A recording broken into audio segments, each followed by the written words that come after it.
Hello दोस्तों और welcome to Ono study. मैं मनीष ओनो स्टडी पे आप सबका एक बार फिर से स्वागत करता हूं। तो जैसा आप सब जानते हैं हमारे एसएससी जीडी का एग्ज़ाम चल रहा है। 3 दिन 16 तारीख से शुरू हो गया, तो 3 दिन एग्ज़ाम हो चुका है।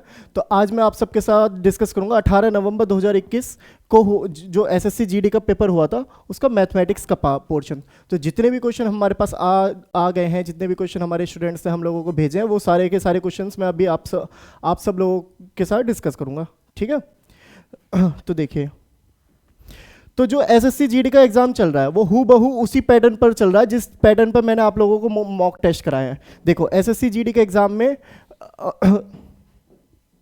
एक सेकेंड, देखो एसएससी जीडी के एग्जाम में प्रॉफिट एंड लॉस पूछा जा रहा है, जिससे दो से तीन क्वेश्चन आ रहे हैं।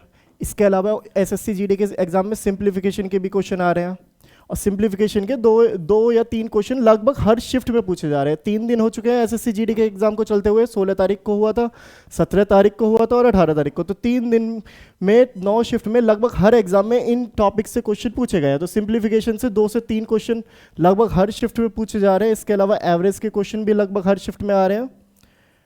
तो एवरेज के उसी तरह के क्वेश्चन आ रहे हैं जैसे मैंने आपको कराए थे।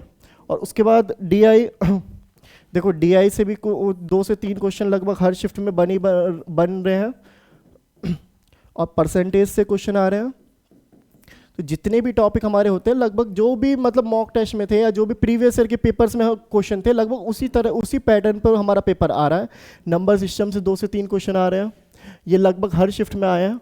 और क्वेश्चन उसी तरह के आ रहे हैं जैसे मतलब एक शिफ्ट में आते हैं और थोड़ा सा क्वेश्चन के पैटर्न में चेंज होता है और दूसरी शिफ्ट में आ जाते हैं। तो जिनका भी पेपर होने वाला है, अभी अपकमिंग पेपर है मतलब कल से या परसों से जिनके भी पेपर होंगे, वो एक बार इस वीडियो को जरूर देखेगा और पूरी की पूरी देखेगा। आपके लिए एग्जाम में बहुत ज़्यादा ये वीडियो हेल्पफुल होने वाली है। तो नंबर सिस्टम से 2 से 3 क्वेश्चन पूछे जा रहे हैं। मिक्सचर और एलिगेशन से भी 2 से 3 क्वेश्चन लगभग हर शिफ्ट में पूछे जा रहे हैं। और रेशो, इसके बाद हमारा टॉपिक बचता है रेशो से भी लगभग 2 से 3 क्वेश्चन हर शिफ्ट में पूछे जा रहे हैं। तो ये वो टॉपिक्स है जिनसे क्वेश्चन हर शिफ्ट में रिपीट हुए हैं। 3 दिन के एग्जाम में लगभग हर शिफ्ट में इन टॉपिक से क्वेश्चन आ ही रहे हैं, और कुछ क्वेश्चन हैं जो एक्स्ट्रा आ जाते हैं। ठीक है, लेकिन इन टॉपिक से क्वेश्चन रिपीट हो रहे हैं, तो इनमें से किसी भी टॉपिक को आप लोग मिस नहीं कर सकते। और ये जितने भी टॉपिक हैं इन्हें अच्छे से प्रिपेयर कीजिएगा और अच्छे से रिवाइज कीजिएगा। जिसमें सिंप्लीफिकेशन मैंने पूरा का पूरा पढ़ा रखा है। अगर आप इस वीडियो की प्लेलिस्ट में जाएंगे, हम maths by Manish sir search करेंगे, तो उसमें मेरी 8 वीडियो सिंप्लीफिकेशन ही पड़ी हुई है।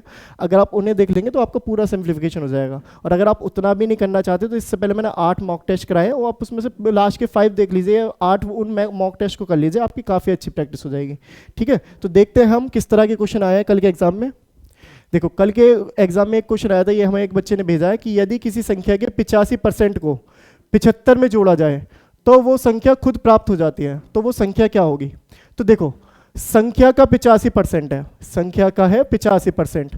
85% में मैं जब 75 जोड़ता हूँ, मतलब मैं 85% में जब मैं 75 जोड़ता हूँ, तो वो संख्या खुद प्राप्त हो जाती है।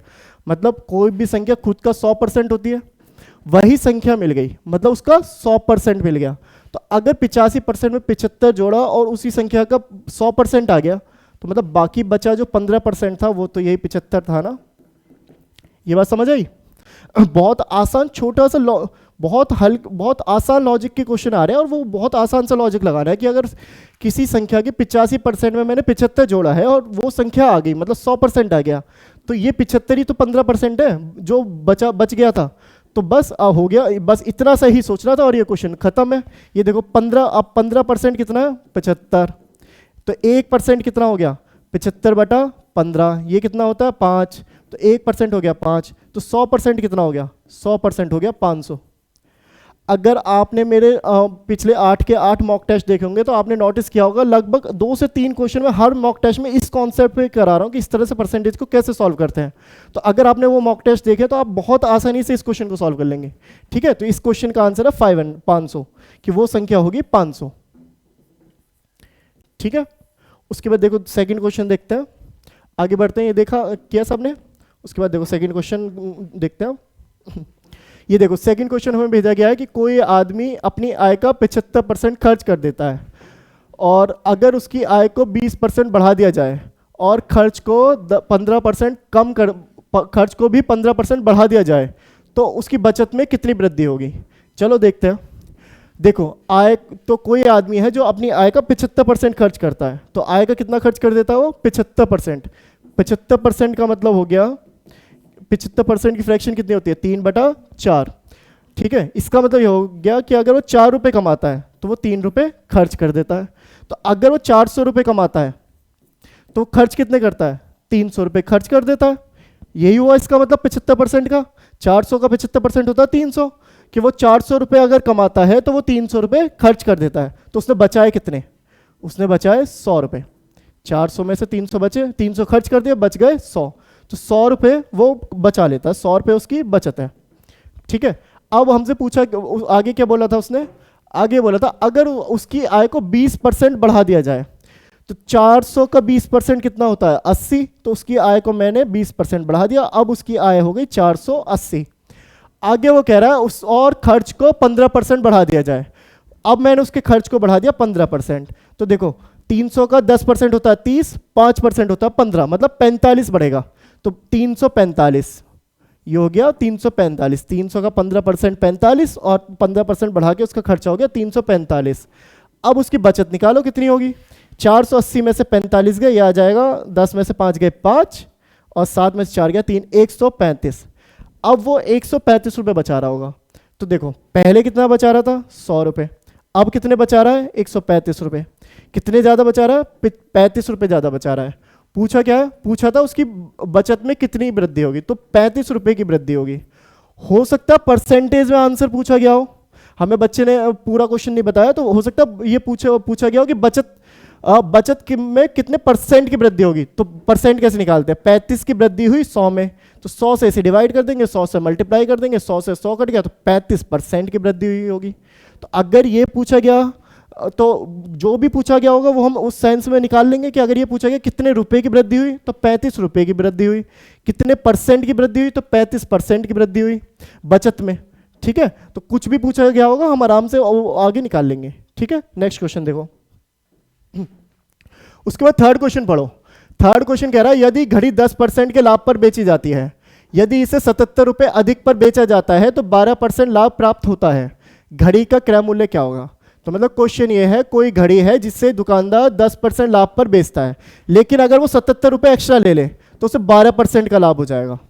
तो पहले हो रहा था 10% का लाभ, पहले था उसे 10% का लाभ, उससे 77 रुपये एक्स्ट्रा 77 रुपीज़ मतलब 77 रुपये एक्स्ट्रा पर जब उसे बेचा तो उसे 12% का लाभ हुआ। कितने परसेंट का लाभ हुआ 12% का, मतलब 2% का एक्स्ट्रा लाभ हुआ। इसका मतलब 2% है 77 रुपये, ये 77 रुपये ही तो 2% है। और अगर 77 रुपये 2% है, पूछा क्या घड़ी का क्रय मूल्य, घड़ी का क्रय मूल्य क्या होता है 100%। तो अगर 2% 77 है तो 100% कितना हो गया, देखो 2% का लाभ होता है तो 100% कितना हो गया 77 गुणा 50। बस आसान सा क्वेश्चन था, कुछ भी नहीं करना था, सिर्फ क्वेश्चन की लैंग्वेज समझनी थी जो कह रही थी पहले 10% पे बेचा जाता है, बाद में 12% पे बेचा जाने लगा, मतलब 77 रुपये बढ़ा दिए गए थे, बीच में 2% का लाभ आया, तो 2% है 77 रुपये, तो 100% उसका क्रय मूल्य होगा, 100% हो गया 70 गुणा 50। इसे सॉल्व करके आंसर आ जाएगा। ठीक है, ये भी कर देता हूँ, देखो ये हो गया 0, 7 पंजे 35 का 5, 3 बचा, 7 पंजे 35 3 38, तो उस घड़ी का मूल्य होगा 3850 रुपीज़। ठीक है, आसान है। आगे देखो next question. Next question simplification का क्वेश्चन है, आसान सा है। तो देखो इसे कैसे सॉल्व करेंगे, इसे हम बस आसानी से सॉल्व कर लेंगे। एक चीज देखनी है, ऊपर देखो कितने अक्षर हैं, कितनी संख्याएं हैं जो दशमलव के बाद है, तो गिनो 1 2 3 4 5 6, 6 संख्याएं ऐसी हैं जो दशमलव के बाद है। नीचे देखो 1 2 3 4 5 6, नीचे भी 6 संख्या है जो दशमलव के बाद है, तो दशमलव से दशमलव तो कैंसिल हो गया, ना कहीं पे 10 की मल्टीप्लाई करनी, ना कहीं पे 10 की डिवाइड करनी। क्यों, क्योंकि ऊपर और नीचे संख्याएं बराबर है, ऊपर भी 6 संख्याओं के बाद दशमलव है, नीचे भी 6 संख्याओं के बाद दशमलव है। अब आगे देखो, पूरे का रूट लेना है, तो एक एक करके रूट निकाल लेते हैं। 81 का रूट क्या होता है 9 मल्टीप्लाइड बाई, उसके बाद ये 484, ये 484 नहीं है, ये है हाँ 4 ये 4 है 4, एक सेकेंड, ये 9 नहीं बना वो, ये 4 है 9 नहीं है। तो 484 का रूट कितना होता है 22, ठीक है। 64 का रूट क्या होता है 8, और उसके बाद 625 625 का रूट क्या होता है 25। बस ये पूरा करके ये हमारा आंसर आ जाएगा। ये कितना हो गया 9 दूनी 18, और 9 दूनी 18 और एक 19 198, और 25 अट्ठे 200। तो 198/200 हमारा आंसर है इस क्वेश्चन का, ठीक है। जैसे भी ऑप्शन दिए होंगे वैसे हम चूज कर लेंगे। आगे देखो,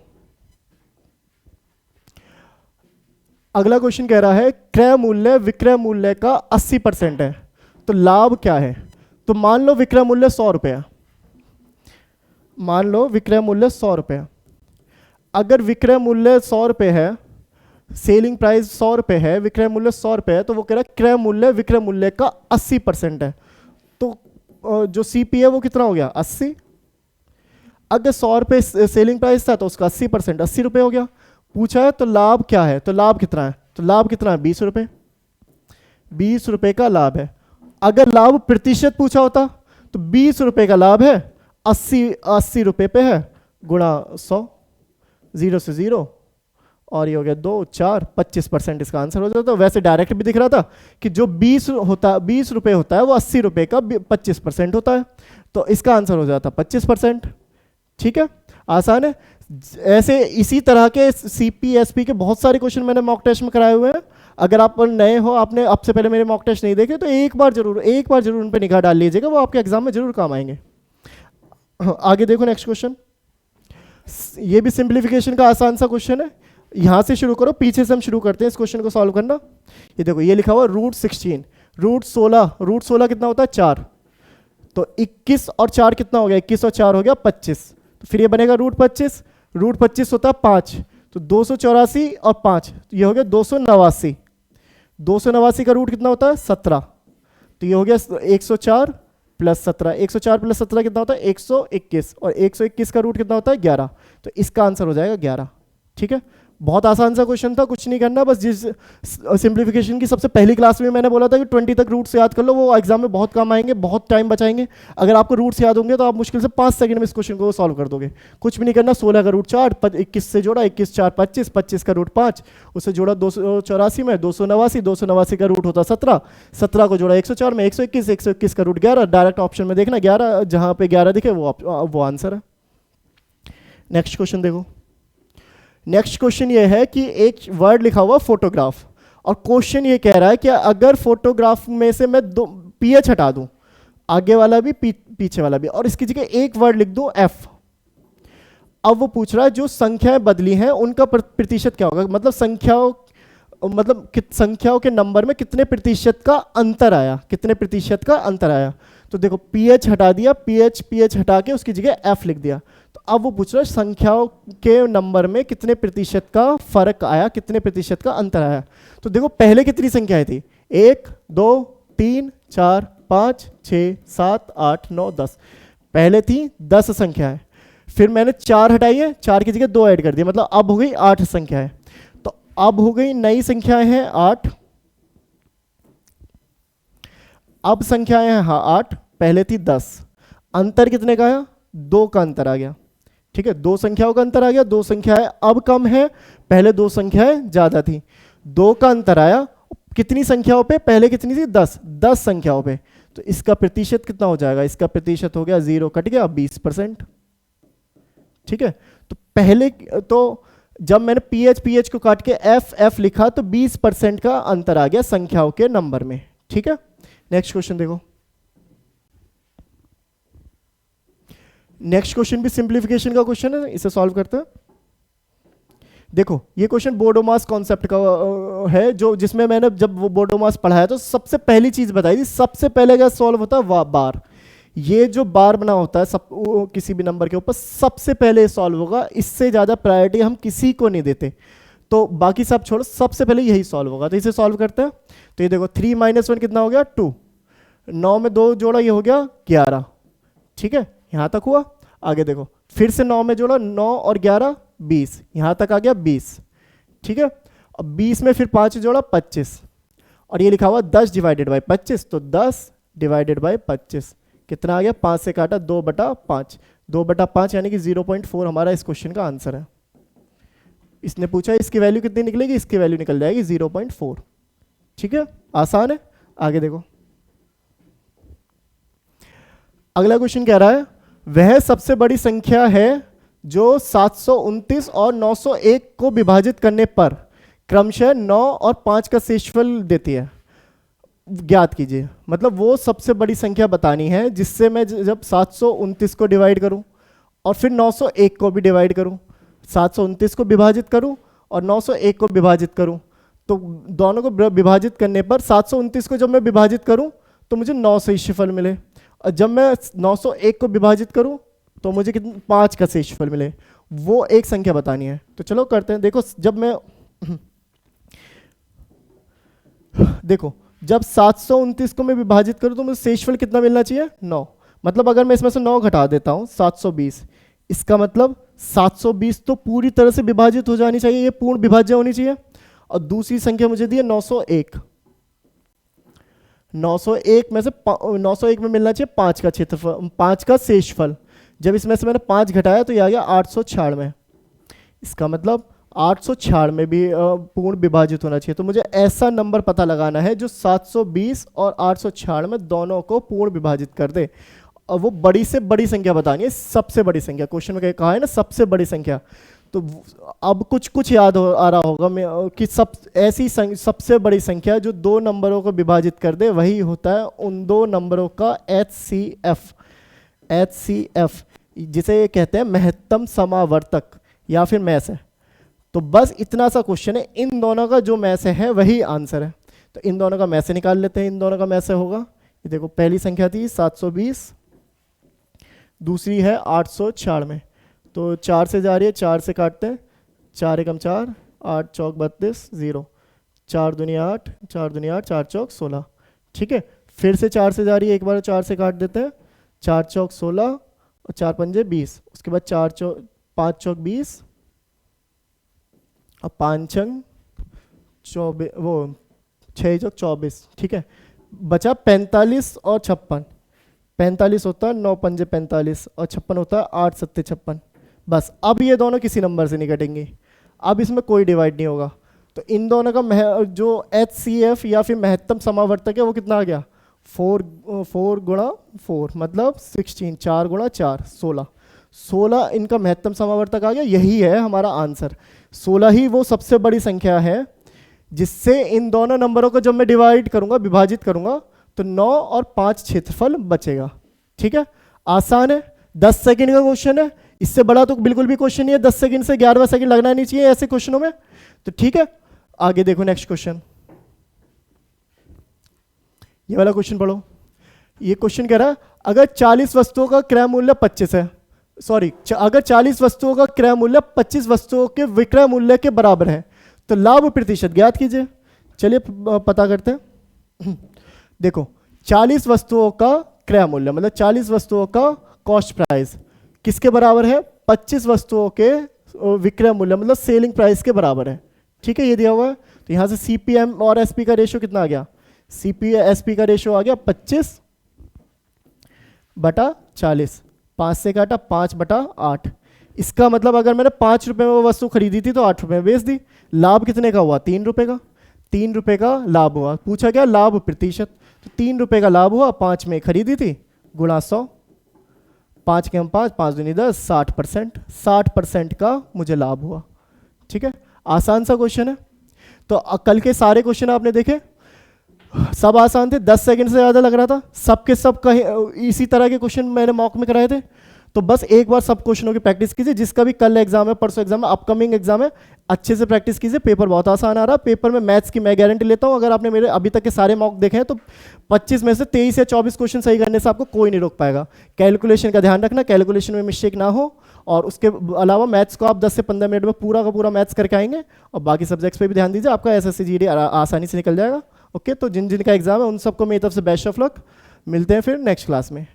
okay, thank you so much.